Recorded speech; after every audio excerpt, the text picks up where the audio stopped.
What's going on, good people of YouTube? So it's Tuesday night. I've been working at home all day, ready to get out of here. So I'm gonna head on over to Thunder Valley Casino, about a 45-minute drive, and just have some fun playing some 3-6 limit, donking it up and having some fun, and hopefully a social game. So yeah, let's get into it. Let's head on over there and let's play some 3-6 limit. So I'll see you guys in a bit.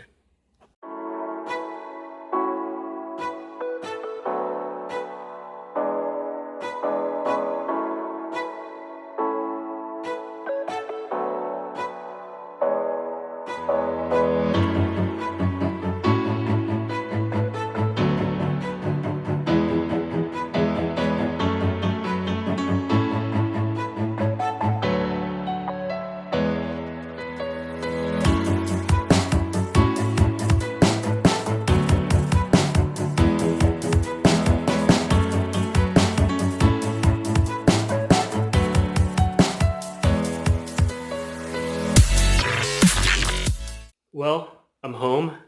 I had a pretty gross session. Played about 3 hours of 3-6 limit, and it was a pretty crazy game. It was a pretty awesome game because there were a lot of 1-3 no limit players there, and everybody was like literally, I would say about 3 or 4 times in orbit, somebody was straddling under the gun, and then people were often straddling again, making it $9 cold with a dead nine for 3-6 limit. And so there were a lot of pots where it would get capped pre-flop, and there were a lot of big pots, like $70 to $80 pots on the average. But unfortunately for me, I ran cold. For the most part, I was getting cold cards. I was pretty much mucking most of my hands away. When I got something playable, I would pretty much check fold the flop. And then when I had some good hands, I had pocket aces, pocket tens, pocket jacks, where I was a pre-flop raiser. And I lost all those hands where 2 times my opponent hit a good straight draw on the turn, and the other time, the last hand with pocket aces, my opponent had an up-down straight draw, hit it on the turn. And so I lost a lot with those 3 hands, and I lost a lot with the straddle pots and everything else, and just check folding the flop when I missed. Um, Ended up losing like, I think 118. Not that big of a deal. It was like a 3-hour session, maybe like anywhere between like 110 and 120 hands. Um, but you know what? That's poker, right? And it's only a limit, so I didn't lose that much. Rather, than if I was playing 1-2 or 1-3 no limit. Guarantee if people were in the pots with me with those hands, we were playing no limit, where they had the open end straight draws or they got a straight draws, where people don't fold in 1-2, 1-3, I probably would have lost a lot more. But it's all good. It's just a part of the game. There's really nothing you can do about it. It's pretty cool having perspective playing a lot of online. Is that in my eyes, it's like, well, I played 120 hands. If I ran bad for 120 hands, not that big of a deal, right? It's not that many hands. But here's the cool thing. I've got in and out. Yeah. So for those of you that aren't from Cali, we love our in and out here. So it's kind of like how people love Five Guys on the East Coast. We love in and out, and so I've got a cheeseburger, some fries, and a soda. And I'm gonna grub down, and then I'll try to probably get to the vlog and try to go through some of the hands that I lost, and go through the one hand that I won. Here's the crazy thing: I only won one hand in the entire session, for close to 3 hours of play, and it was pocket nines, where I ended up flopping a set and rivering a boat, where one of my opponents ended up making the second nut flush. So that was my saving grace. If I didn't have that, I probably would have lost my whole buy-in. But yeah, whatever, it's poker, so it's all good. I'm gonna get grubbing down on my late dinner, and I'll see you guys in the later part of the vlog where we start going over some hands. So yeah, I'm gonna get eating now. So about 90% of my session, if not more, looked like this. I looked down at junk hands and I got rid of them. I did get some playable hands such as king, queen off, ace, jack, pocket sixes, suited one gappers, suited connectors, but with all those hands I ended up playing going to the flop, I ended up check folding every single one of them because I completely missed out on the flop. But I would say at least 90% of my session looked just like this. And what was funny, about 2.5 hours into my session, I was telling one of the other players I had yet to win a single hand. And the dealer that was dealing at that time, he said that I was one of the nittiest limit players he's ever seen. And I told him, stop dealing me all these crappy junk hands and I'll play. I said, stop dealing me hands like 7 deuce off, 8-3 off, 10-5 off, Jack 4 off, all these just random crap hands like you're seeing on the board, and I'll play. But that was a majority of my session, and it was just either see the flop with a semi decent hand and completely bonk out and check fold, or just get blinded out and fold pre-flop. And that was, I would say, close to majority of my session. But I did get some decent hands like this pocket nines. And let me pause the video. This is the only hand that I won the entire session, and this is near the tail end of the session. I almost left before this just because I was completely card dead and I was ready to go home. But I decided to stay, and I ended up getting pocket nines, I would say in middle to late position. I don't remember the exact position. And there's already multiple people limped into the pot, and I decided to over limp behind. And so we go to the flop, and it's a fairly favorable flop. The flop is 9 of diamonds, ace of spades, and 6 of diamonds. So there's a flush draw and a straight draw. I end up flopping middle set. It checks to me. I bet, and I end up getting 2 to 3 callers. I don't remember exactly how many callers I got, but I did get some callers. And then the turn is a Broadway card. It's, I believe, either the king or the queen or the jack of hearts, but it really doesn't change much with the board. For the 9-6, any of the cards that complete that straight, that doesn't help it out. If somebody was floating, or somebody had something like ace jack or ace queen or ace king, they could have picked up 2 pair with that on the turn. But again, I still have pretty much the nuts here on the turn. So on the turn, I lead out again for $6, and I believe I end up getting 2 to 3 callers again. And the river is the best card I could have hoped for. It was ace of diamonds. So now the flush draw gets there. If somebody had a pair of aces, they now tripped up on the river. And I have 9s full of aces. Yes, I do lose to some ace-x combo boats, but I'm not too worried about that, to be honest. And in a situation like this, if I end up getting raised, then so be it. So I lead out again, and a short stacker that only has $12 left, he raises it to 12. He's all in. The other person folds. I call, and he shows, I believe, queen 5 or queen 4 of diamonds for the second nut flush, and I show my full house, and we take it down. And it only took close to 3 hours for me to win a single hand, so that was nice. It was nice to finally take down a hand. Now, not too long after that, I would say less than an orbit later, I end up getting pocket aces. And it's not fun getting pocket aces when you lose, but this is what happens. So we'll go ahead and we'll take a look at how this hand goes. So I'll try to do my best to narrate it. So I get pocket aces, I believe, in middle to late position, and I end up raising it when there's several limpers in the pot. And the flop is an interesting flop. So I have ace of diamonds, ace of spades, and the flop is jack of hearts, 10 of hearts, and I believe 2 of diamonds. And so if we think about this board texture, it's a bit of a wet board texture. My opponents can have a lot of draws, but I probably still have the best hand majority of the time. Interesting enough, small blind donks into me. And then after small blind donks, we have another opponent, a couple seats, 2 or 3 seats to my right. He raises it to 6. And so I hadn't seen people raising the flop without a fairly strong hand, without a fairly strong made hand. So I was quite suspicious of the opponent to my right, wondering what he would raise with. Would he raise with a flush draw or a straight draw here? Potentially, yes, if he had a draw to the nuts. Because I don't block the ace-high flush draw, so potentially maybe he has the ace-high flush draw. Maybe he has a combo draw with a flush draw and a straight draw, or maybe he has the nut straight draw. Or potentially he has 2 pairs, such as Jack 10.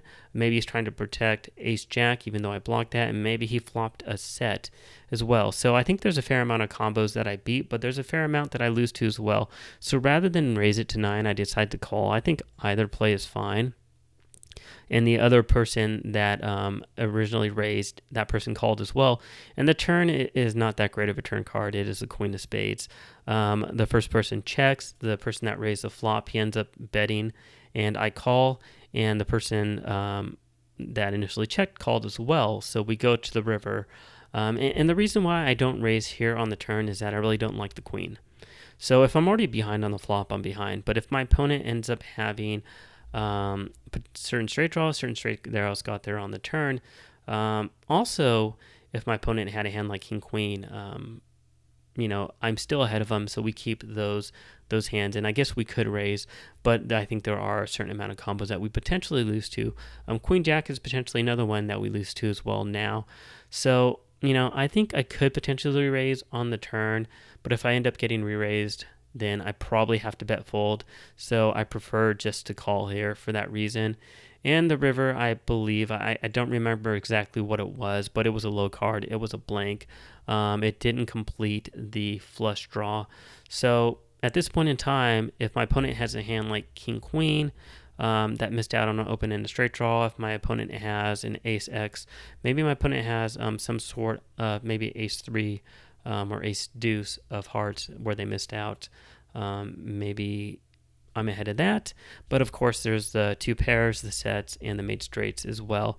And so the first person checks, the guy that raised the flop, he bets 6, and I end up tanking and thinking about it, and I end up eventually calling, and he shows 8-9.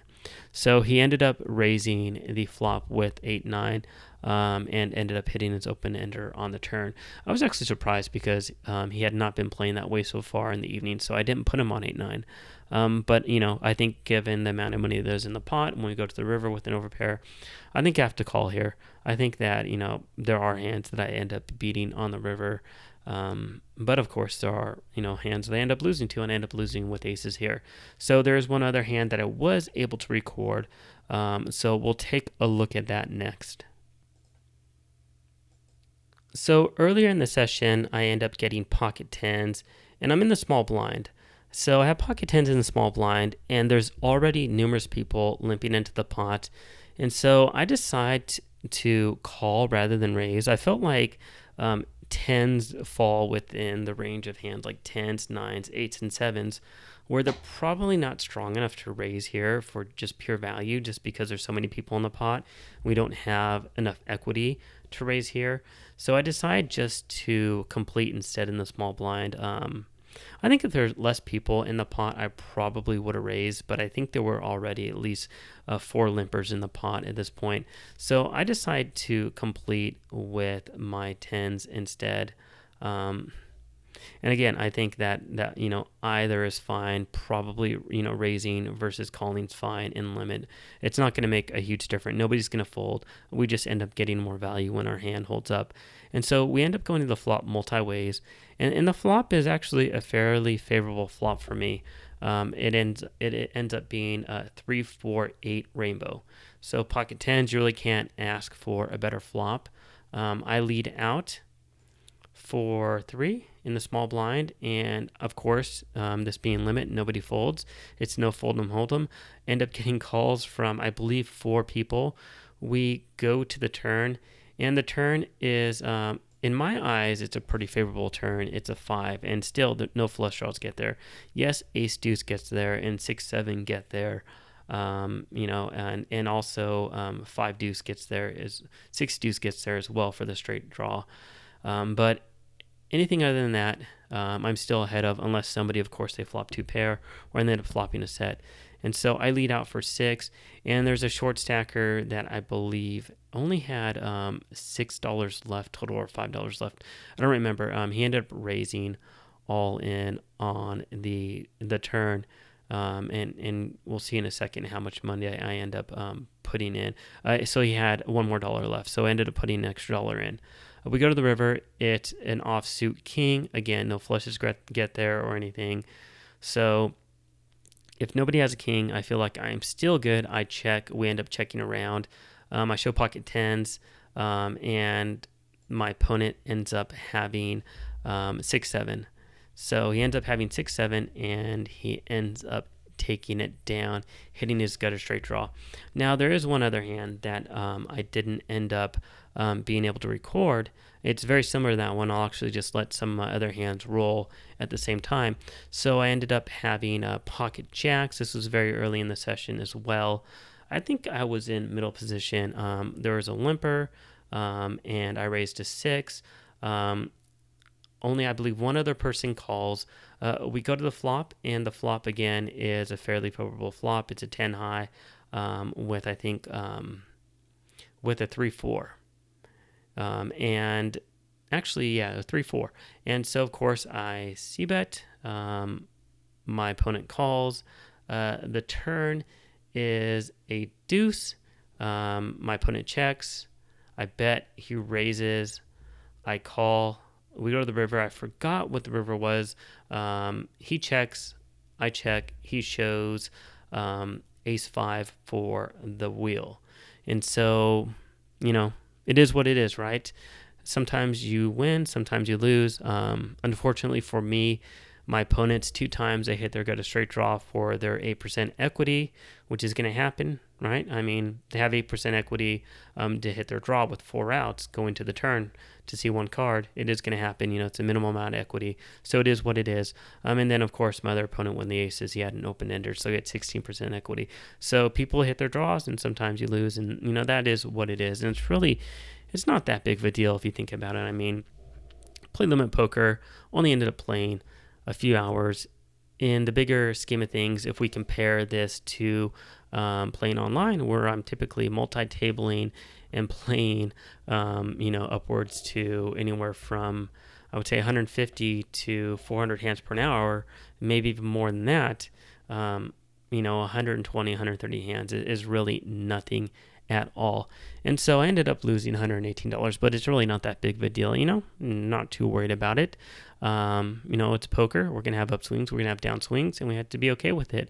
I think that in a lot of these situations, I'll end up pausing the video on ace queen. One of the hands ended up raising pre-flop and ended up folding the flop when I missed, and a king high hit the board and somebody bet. But I think that if I was playing 1-2 or 1-3, I think I probably would have lost a lot more with those hands, just because 1-2 and 1-3 is no fold'em hold'em as well. And so when people are flopping draws, whether they be gutters or they be open-ended draws to the nuts, they don't like to fold. So I feel like I actually lost the minimum playing no limit. Maybe pocket aces, I probably could defend that a bit better and probably get some folds pre-flop. But for the most part, I'm not too worried about it. So what's next? Just continue to play. I'm going to play online. I'm going to play live. And not really sure what I'm going to do next for my next live session. I'm really getting the itch to play 1-2 no limit. But I'm not really sure if I'm going to or if I'm going to not, because there's only one card room in the area that plays 1-2 with a max buy-in of 100 big blinds. And every time I look, there's a super long wait list. Like last night, I looked, and tonight I looked. And tonight I was thinking about actually going there, but as I kept looking and driving by, they only had 2 tables running, and for consecutively over at least a couple hours, there was a wait list of 4 people, the same 4 people trying to get onto the tables. So I decided to go to Thunder Valley and play this instead. So anyways, I hope you enjoyed tonight's vlog, and if you did, please click the thumbs up. If you're not subscribed to my YouTube channel, please subscribe. If you haven't been over to MicroGrinder.com, head on over to MicroGrinder.com for MicroGrinder Poker School and check out all of our free and low-cost training resources for you, my fellow poker players. So again, thanks as always. I really appreciate you guys taking the time out of your day to watch my vlog. Hope you guys have an awesome day, and I'll talk to you guys later.